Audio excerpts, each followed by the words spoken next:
Pessoal, mais um exemplo agora da aplicação da equação de Bernoulli, tá? Esse é um exemplo resolvido, tá, do livro de vocês, que é o seguinte, a respeito do escoamento de água numa caixa d'água que está com um furo, né? Tem uma perfuração a uma certa profundidade do topo dela e a água vai fluir por aquela perfuração com uma certa velocidade de saída V0, tá? E então, sabendo a profundidade, né, dessa perfuração que está colocada aqui no desenho, né, que está a caixa d'água, que está o suporte dela, e digamos que é uma determinada profundidade em relação ao topo dessa caixa d'água, você tem um furo e a água está vazando por aquele furo, né? E ele quer saber qual que é, primeiro, a velocidade de saída, né, a velocidade do jato de água que sai por aquele furo, e quer saber também a taxa de perda de massa da caixa d'água, ou seja, quantos quilogramas de água por segundo essa caixa d'água está perdendo, tá ok? Então, o primeiro desafio é achar a velocidade de saída. Se a gente acha a velocidade de saída, a gente consegue achar a vazão. Sabendo a vazão, você consegue achar a taxa de perda de massa, tá? Então, o objetivo principal é achar o V0 em termos da profundidade H desse furo em relação ao topo da caixa d'água, tá? E aí é o seguinte, a primeira aproximação que ele pede para a gente fazer é considerar que a área da tampa dessa caixa d'água, essa caixa d'água está aberta, né? Então você tem aqui a pressão atmosférica atuando nela. Então, considerar que a área da tampa é muito maior do que a areazinha daquele furo. Por que dessa aproximação, pessoal? Se essa área aqui ela é muito maior do que essa areazinha do furo, a velocidade com que o líquido vai descer nessa caixa d'água, à medida que ele vai escoando para fora aqui dessa perfuração, essa velocidade é muito pequena em comparação com o V0. Então a gente pode fazer uma primeira aproximação que é o seguinte: essa velocidade de descida da coluna de líquido é aproximadamente zero, e essa velocidade aqui, obviamente, é diferente de zero, né? Então a gente pode considerar que o líquido dentro aqui da caixa d'água está aproximadamente em repouso, né? E eu só tenho velocidade diferente de zero na saída da perfuração aqui da caixa d'água, tá legal? Então eu vou usar a equação de Bernoulli, tá? Sempre que eu vou usar a equação de Bernoulli, lembra, né? Eu vou escolher dois pontos do escoamento e aplicar aquela equação. Pressão mais ρGy mais meio de ρV2 é uma constante, né? Quais pontos eu vou escolher? Qual ponto 1 e qual ponto 2 eu vou escolher para resolver o problema? Bom, depende do problema. Você vai escolher dois pontos que vão te ajudar a responder a pergunta, né? Então, nesse caso aqui, dois pontos que são... bom, quando a gente vai resolver o problema, nem sempre você, logo de cara, faz a melhor escolha, né? Aqui, no caso, você tem que fazer algumas tentativas e tudo mais. Aqui, nesse caso, os pontos que vão ser mais úteis aqui para a gente é o seguinte: eu vou pegar um ponto 1 que está localizado no topo da caixa d'água, tá? Então eu vou pegar um ponto 1, por exemplo, aqui, ó, tá? Bem no topo aqui da caixa d'água. Esse aqui vai ser o meu ponto 1. Na hora que eu for aplicar a equação de Bernoulli, esse aqui é o meu ponto 1, tá? Por quê? Nesse ponto aqui, eu já sei que a velocidade com que o líquido está descendo é muito pequena, por causa dessa aproximação, e sei a pressão que está atuando nele, que é a pressão atmosférica. Então é um ponto conveniente de eu analisar. Um outro ponto conveniente é um ponto logo aqui na saída do fluxo, né? Aqui onde está localizado o jato de água que está saindo por essa perfuração. Por quê? Nesse ponto aqui, ó, como eu estou pegando um ponto logo na saída do jato d'água, eu sei, bom, a velocidade V0 é o que eu quero determinar, então é útil eu pegar um ponto nessa região, onde a velocidade é V0, né, para eu achar esse valor, e eu sei também que nesse ponto, como ele está para fora, imediatamente, né, para fora do furo, a pressão que atua nele, a pressão naquele ponto é a pressão atmosférica, porque esse ponto aqui está em contato com o ar atmosférico, né? Então, sabendo esses dois pontos aqui, aplicando a equação de Bernoulli para os dois, a gente vai conseguir achar o V0 e achar a taxa de perda de massa, tá? Então, esse aqui vai ser o meu ponto 2. Tá? Tá legal? Então, vamos ver. Pela equação de Bernoulli, eu vou relacionar esses dois camaradas aqui. Eu sei que a pressão no ponto 1 mais ρGy do ponto 1, né? Onde y, eu estou pegando aqui um sistema de coordenadas que é assim, o meu eixo y é sempre vertical para cima, né? a origem dele coincidindo com o chão, então meu YA é essa altura toda aqui, tá? A origem, o ponto zero, né, da minha coordenada Y é arbitrário, não vai me interessar. O que vai me interessar é a diferença de altura entre o topo, né, entre o ponto 1 e o ponto 2. E essa diferença é H, que é um dado do problema, tá? Então, P1 mais ρgy1 mais meio de ρv1 ao quadrado é igual a pressão no ponto 2 mais ρgy do ponto 2 mais meio de ρ, velocidade do líquido no ponto 2 elevado ao quadrado, tá? Então vamos ver algumas coisas aqui que a gente já sabe, né? O V2 é justamente a velocidade de escoamento do fluido, que é o que eu quero determinar. Então esse V2 aqui é justamente o meu V0. Tá? A pressão no ponto 1 é a pressão atmosférica. Então logo de cara aqui eu já vou colocar a pressão ATM.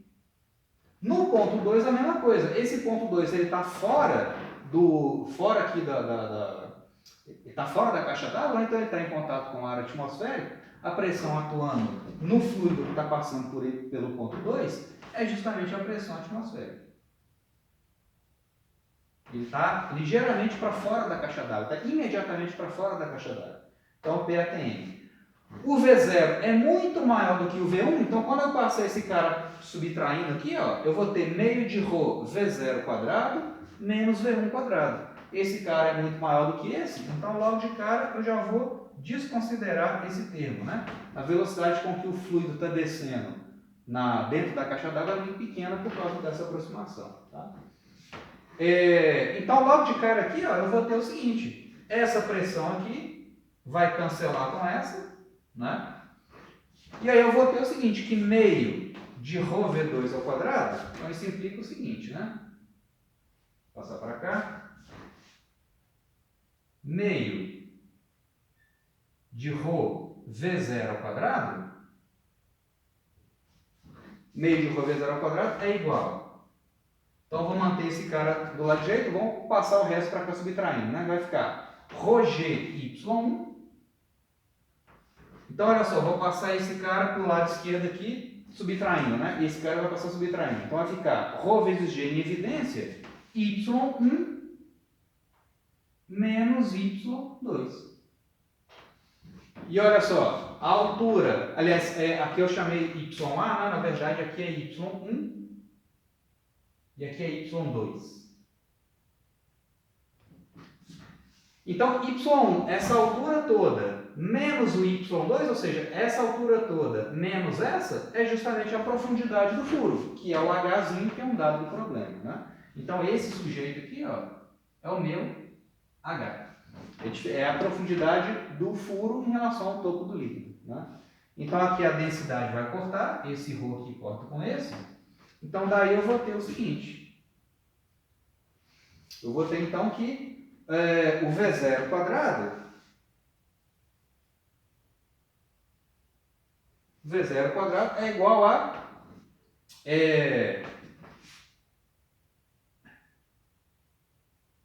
isso mesmo, V0 ao quadrado vai ser 2GH. Então, a velocidade de saída do líquido, o V0, é igual a raiz de 2GH. Isso é interessante, tem um experimento legal que a gente consegue fazer com garrafa PET, que é o seguinte, né? Você pega uma garrafinha PET, enche ela de água, né? Enche ela de água até aqui assim, né? Enche completamente aqui. E aí você faz 2 furos nela. Você faz um furinho aqui e um furinho a uma profundidade maior. Você vê que a velocidade de saída do jato de líquido na parte que está mais profunda, essa velocidade é maior, o jato, né? Ele vai mais longe do que no caso desse furinho que está mais próximo está menos profundo, né? Então aqui o jato vai lá longe e aqui o jato é mais curtinho, né? É um experimento que a gente costuma fazer, né? Demonstrando aquela relação que quanto maior a profundidade, no caso daquele furo, maior a velocidade de saída do fluido, tá? E, consequentemente, maior vai ser o fluxo de líquido e maior vai ser a perda de massa. Se eu sei a velocidade, eu consigo achar a vazão. A vazão de fluido... a vazão é simplesmente, eu represento por R. A vazão, a gente já viu, é a área a área de seção transversal, onde o fluido está escoando, né? Então vai ser a área do furo vezes o V0.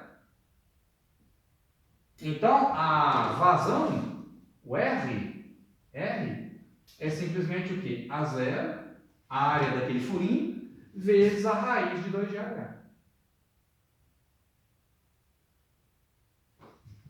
A0 vezes a raiz de 2GH. Lembrando, gente, que em termos de unidade, o que é vazão? Vazão, a unidade de R é volume por segundo. Olha só, área vezes velocidade. Você tem metro quadrado vezes metro por segundo, que é a unidade de velocidade. Então, você tem metro cúbico por segundo. Metro cúbico por segundo. Ou seja, área vezes velocidade é a quantidade de litros por segundo que está passando por esse furinho. Se eu quiser converter isso em massa, o que é densidade vezes volume? Densidade vezes volume é massa. Então, se eu multiplicar o R pela densidade do fluido, aqui eu não tenho volume por segundo. Se eu pego o volume e multiplico pela densidade, eu vou ter massa, né? Porque, massa ou densidade é massa por volume. Então, se eu pego volume por segundo, né, e multiplico pela densidade, densidade vezes volume vai me dar massa. Então, eu vou ter massa por segundo. Então, se eu pegar a vazão e multiplicar por ρ, eu vou ter justamente a quantidade de quilogramas de água por segundo que estão escapando dessa caixa d'água. Então, olha só. Se eu pegar R, que é a vazão dada, né, em volume por segundo, se eu pegar R e multiplicar pelo volume, isso vai me dar o quê? Densidade vezes A0, que é a área do furinho, vezes a raiz de 2GH. Raiz de 2GH. Isso aqui, essa grandeza, né? Metro cúbico, se a gente fizer aqui, para ficar mais explícito, né? Olha só. Quando eu pego vazão e multiplico por densidade, você tem metro cúbico por segundo vezes. O que é densidade? Densidade é massa por volume. Então, você vai cortar metro cúbico com metro cúbico, você vai ter quilogramas por segundo. Então, aquela grandeza ali, densidade vezes A0 vezes raiz de 2GH, que é densidade vezes a vazão, isso vai me dar o módulo de dm/dt.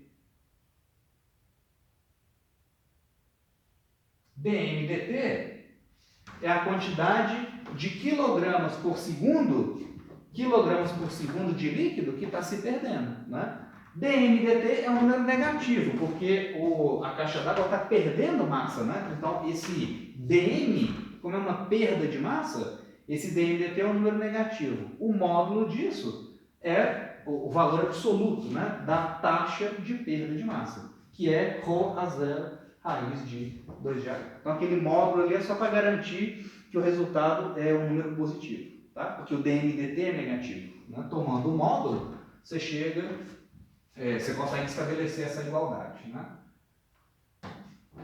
Isso é em quilogramas por segundo, né? Então, isso aqui, quilogramas por segundo, tá? Então, sabendo a vazão em termos de volume por segundo, basta multiplicar pela densidade para achar perda de massa por segundo, ok?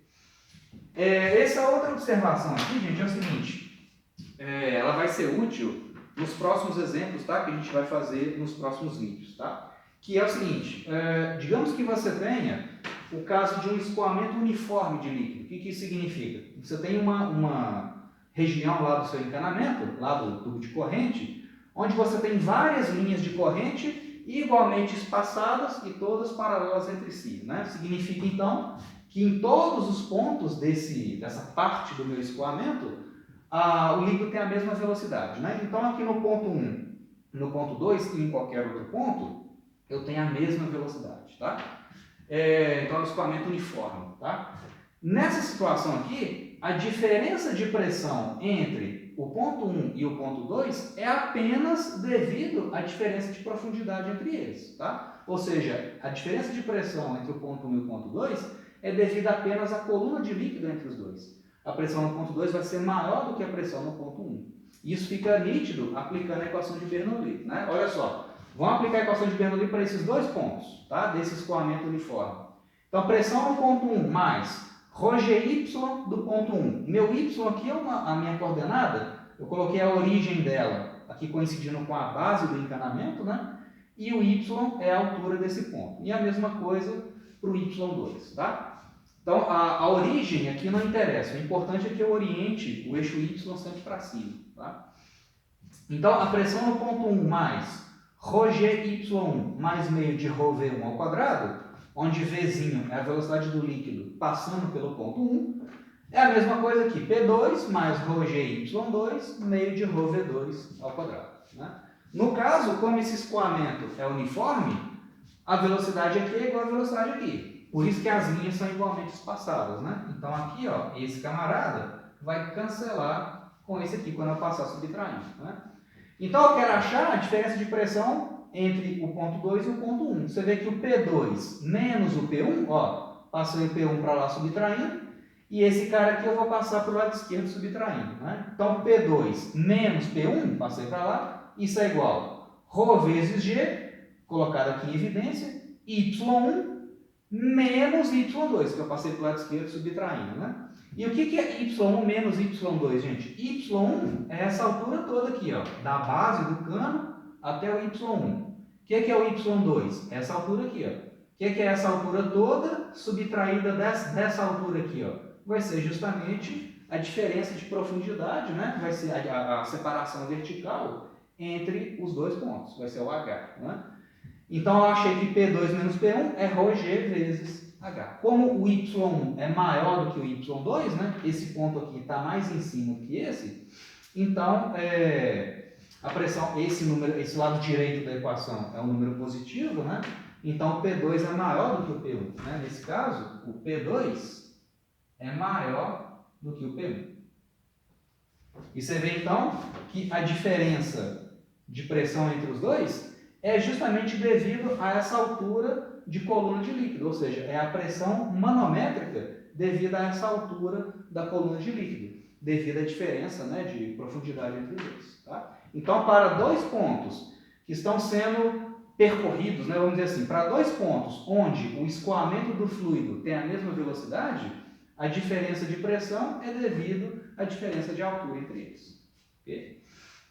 No vídeo anterior, a gente viu assim, a gente viu o caso de um escoamento horizontal, onde eu tinha dois pontos a uma mesma altura com velocidades diferentes, né? Velocidade de fluido diferente. Aí a gente discutiu que quanto maior a velocidade, menor a pressão, né? Aí a gente discutiu o caso do aerofólio, do carro, da asa do avião e tudo mais. Aqui eu tenho dois pontos onde a velocidade do fluido é a mesma, mas existe uma diferença de profundidade entre eles. Aqui no caso, quanto mais no fundo, maior a pressão. Ok? P2 aqui é maior que o P1. Beleza?